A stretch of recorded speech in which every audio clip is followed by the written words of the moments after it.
This is the CBS Evening News with Dan Rather in New York and Connie Chung at the Winter Olympics in Norway. Good evening. With the guns of Sarajevo silent, President Clinton said today he hopes to build on the last week's progress to bring peace to all of Bosnia. The president said Russia should be a partner in any diplomatic efforts. He spoke as Serbs cheered Russian troops moving into place in the hills around Sarajevo in their new role as, quote, UN peacekeepers.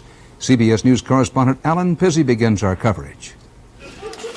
They're the only UN troops the Serbs think they can trust to replace them on the front lines, and today 400 Russians moved into the place where the war in Sarajevo began.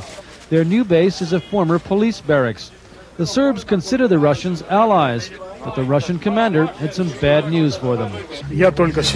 Major General Nikolai Stashikov said he had briefed his officers not to favor any side, to be neutral peacekeepers. The suburb of Grbavica, where the Russians will work, has seen some of the most vicious fighting of the war here.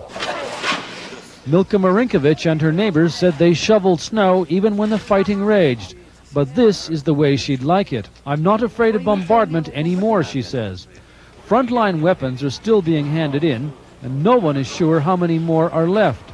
These Serb troops still haven't pulled out 6 artillery pieces aimed at Sarajevo. A UN observer said the Serbs had handed in what they claimed were the firing pins, but no one could be sure. Least of all, the pilots in the planes that crisscrossed the city all day. But the emphasis is no longer on threats. A senior UN official said the changeover on the front lines of Sarajevo to UN control was going relatively smoothly, and he was cautiously optimistic that it would continue that way.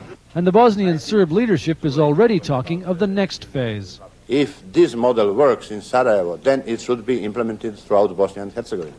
The Serbs will insist, of course, that the Russians be part of it, because no matter what anyone else thinks, the Serbs see them as the only bodyguards they have now.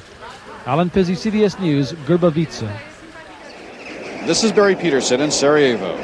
The morning after, the city woke to find itself safer. But people still cannot leave. They feel trapped now by the UN. We have a blue siege around the city. I would say that the conditions in our prison are improved.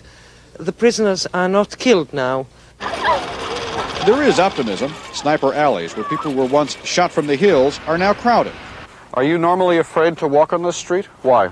I would dream of walking with you and talking like this. I mean,